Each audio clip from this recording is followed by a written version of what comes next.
Okay, let's talk about mercury a little bit. People ask me how I got involved with this whole biological issue. Again, when I was informed that dentistry had one of the highest suicide rates of any profession, that got my attention. But I was told that I worked in small places and I hurt people for a living. And I said, well, that didn't make sense to me. If you remember the Mad Hatter from Alice in Wonderland, these were fur tradesmen back in the 1800s, and they used to clean their fur pelts in liquid mercury. And they would inhale the vapor, and they would get crazy, you know. So today we protect ourselves when we remove this mercury, because I don't want to be in that statistic here. But I will tell you this. This is a book, and I don't even know if you can find it, but I was with my wife one time in a bookstore, and this was just incredible. It was like divine intervention that this book came to me. It's called Mercury Free by James Hardy. I've since talked to James. He was a dentist at Washington University here in St. Louis. And when I read that book, I knew I was hooked. I couldn't put it down. And I tell you, if you can get a hold of it, it's a wonderful book. But that book, along with some other things that occurred, changed the way I practice dentistry, changed the whole outlook on healthcare and what dentistry should be. Now take a look at this. All right, this is what the amalgam comes packaged in. All right, this is the label. And I don't know about you, but I'm going to go ahead and put this in people's mouth. You know, you've got the skull and the crossbones, danger, poison. But over here, it's ADA accepted, so it's okay. Do you know how many dentists tell me it's ADA accepted, it must be okay? Come on, man, think differently. Get out of the box and start making some sense of this. You just can't do this to your patients. Mercury is a poison. It's one of the most poisonous elements known to man. It may cause ill effects to those people who are mercury sensitive. Let's see, back in about 1987, when the ADA came out with their latest statement about mercury, they said, you know, there is some sensitivity maybe, but it's very rare. And I said, well, if you want to spend a month in my practice, you'll find that it's more common than you want to admit. Mercury is a sensitive material, and we should not be using it. You look in the mouth, and you see these, they don't even aesthetically look pleasing. And then after they've been in there for a while, this really isn't acceptable. It's leaking all over the place.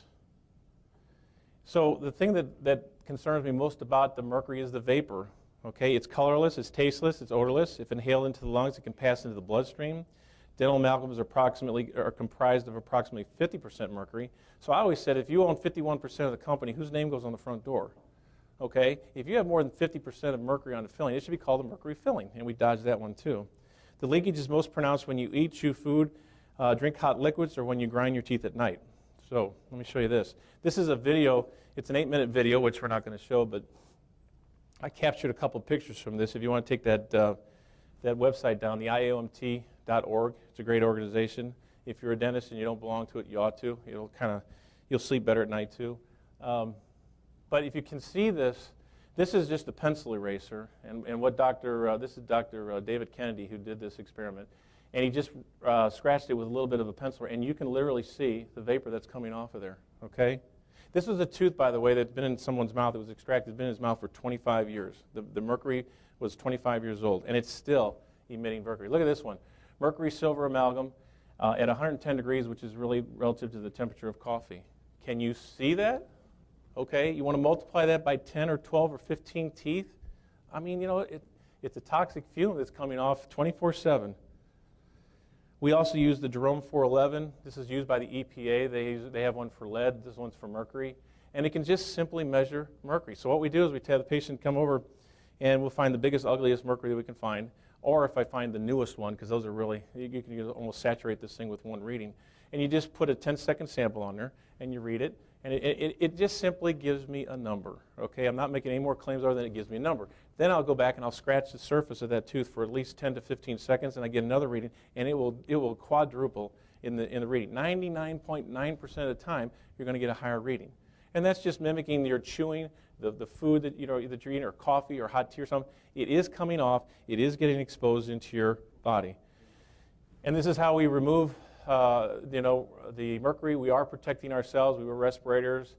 We have a ventilation system here. They're on rubber dam. They're on the nose piece with oxygen. We have a slow speed, and that's also something important too.